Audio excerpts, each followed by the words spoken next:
Hey guys, it's Bella. Welcome back to my channel, or welcome if you're new. And in today's video, I'm going to be talking about advocating for your own mental health and kind of walk you guys through how I did that for myself.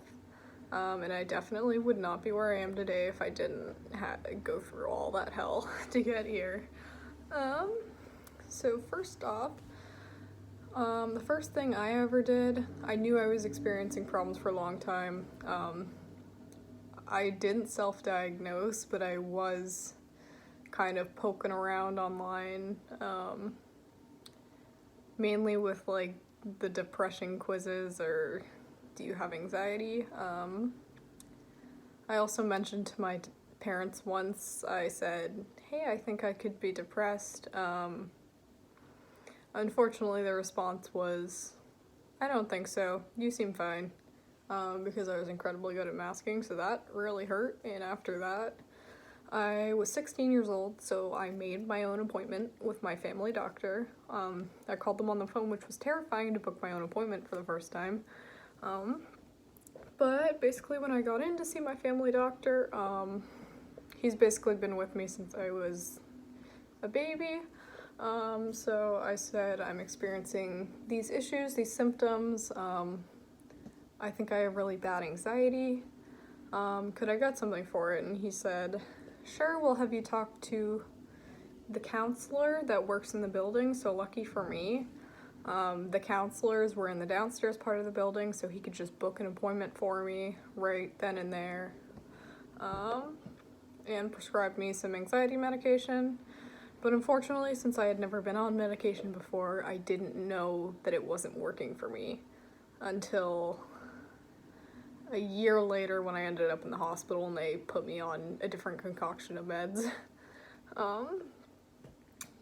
So the problem was I was treating the anxiety but not the depression, and they both kind of play on each other, so it didn't really work out too well for me. So once I had my first appointment with the counselor, I really wasn't liking her. I hated her. I'm just gonna be blatantly honest, I hated her. And I hated the work that she was doing with me. It was cognitive behavioral therapy, so CBT. I don't quite remember the definition, but I know it plays a lot on switching your mindset, targeting your feelings, and kind of, if you switch your mindset to be more positive, you'll feel better. It was sort of that kind of stuff. I could be wrong, but that's just the vibe I got when I was 16 from it. So I hated that. I begrudgingly went to that counselor once a week for about 4 months, and then I just stopped going because I could not do it anymore. A word of advice for you guys: if you are just beginning to seek out help, or if you've been seeking out help for a while, date around with therapists. You don't have to be stuck with one person. There is always a better match for you out there. And if you feel uncomfortable or you just don't like the person, get another therapist. Because it's so hard to be willing to do therapy when you don't like your therapist. And I found that out the hard way because I begrudgingly went to the same therapist for counselor. It was a counselor, it wasn't actually a therapist. I went to the same counselor for 4 months and I hated every second of it, and it did not help me whatsoever. So after all that failed attempts at counseling, I kind of went off the deep end for a while. This was around the time I hit my bottom. I had finished, somehow I graduated high school. But after high school graduation, I moved out of the house. I was 17, turning 18, and then all I was doing was working and coming home and laying in bed all day. I got very self-destructive, so my boyfriend had called 911 to kind of see what to do with me.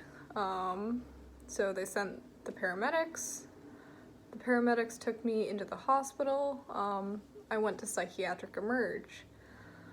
And the way the system works is so messed up. It is so broken. I went to Psychiatric Emerge because of like actively trying to hurt myself, and I was having thoughts of suicide every day.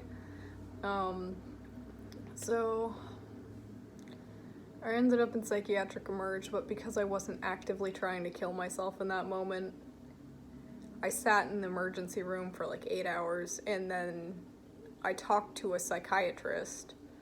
They evaluated me, but since I wasn't actively trying to hurt or kill myself, because I'd calmed down after all that time just sitting there, they sent me home with a safety plan, which I don't know if you've ever made a safety plan before or heard of one, but it's basically things you'll do to keep yourself safe, how you're going to distract yourself. So, like on your safety plan, you'd put 3 people you're going to talk to if you're thinking about hurting yourself, but honestly, if you're really off the deep end as far as I was, a safety plan wasn't going to help. It wasn't going to stop you from doing anything.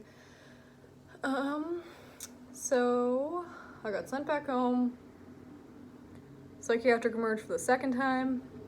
When he called 911, the operator could hear me screaming over the phone, so they sent police instead of ambulance, and I was brought into psychiatric emerge. I just walked in though, because I wasn't violent. Sat around in psychiatric emerge for like 6 more hours. Psychiatric emerge was awful because the rooms looked like jail cells and you had to go through metal detectors to get there. So it was literally a mattress on the floor with a prison toilet and cameras in the room. You were behind a locked door with like 1 pane of glass.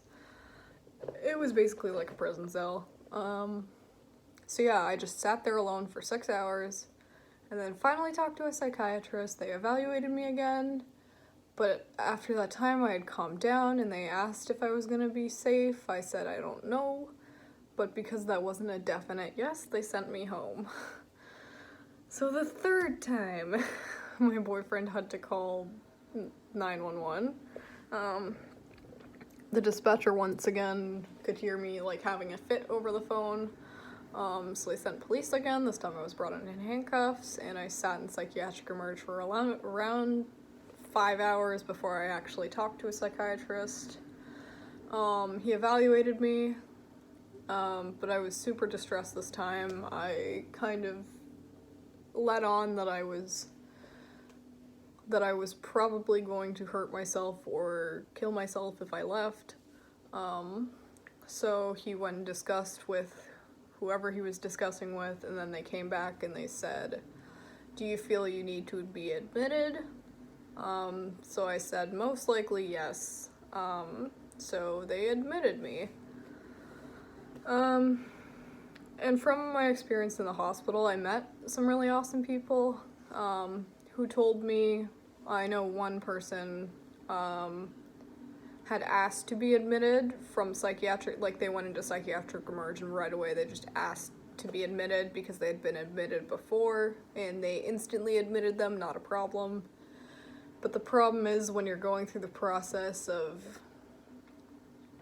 like, you haven't really had that experience before and your thoughts and your emotions are just all over the place. It's hard to kind of make yourself want to be admitted, because that is the last thing I wanted happening. It was hard to kind of say, okay, I think I need to be admitted.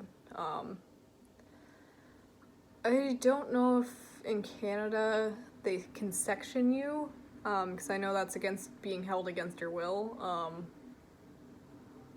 Everything that I was doing was pretty much up to me. Although once you're in psychiatric emerge, you're stuck there until you're evaluated. You're not allowed to leave. But once I agreed to being admitted, I was put into a great program. I started DBT, which is dialectical behavioral therapy, and I found that very, very helpful. I made a video on DBT if you're curious about what that is. But yeah. From there, I met some really amazing therapists, and every therapist I've had since I've been in the hospital, I still technically have that hospital's care team. but they provided me with so many helpful resources to branch out, and now whenever I'm stuck with something, I have those resources at my hand, and I know who to go to, and I know who to call, because when you're kind of stuck and you don't know what to do, if you're in crisis, it's hard. It's just easy when you know what resources you can use, and there's things like the Barrett Center that I didn't know about, which is basically you admit yourself at your own free will.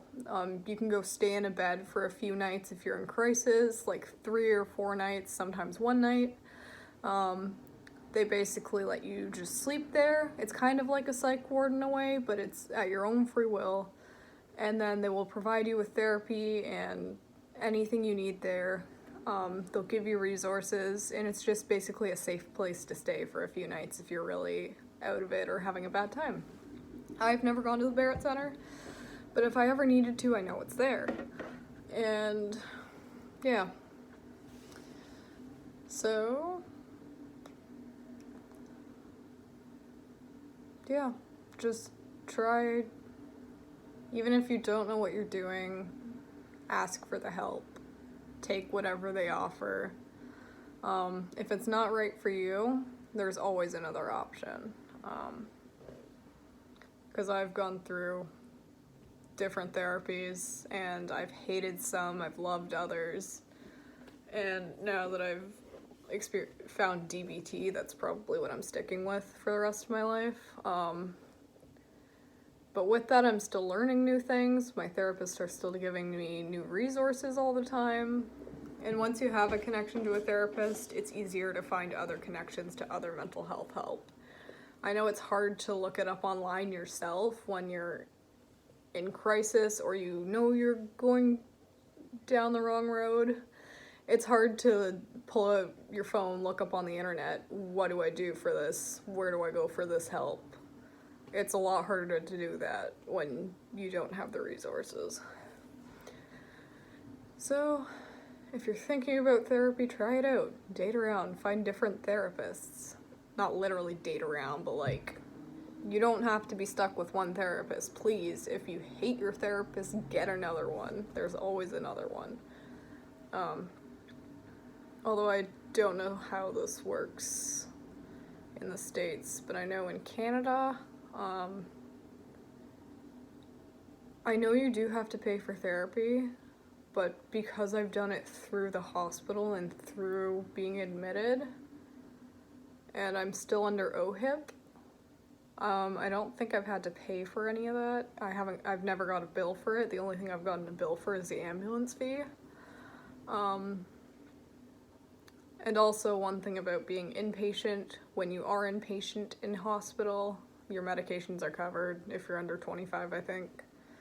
At least mine were. I never had to pay for the medication when I was in hospital.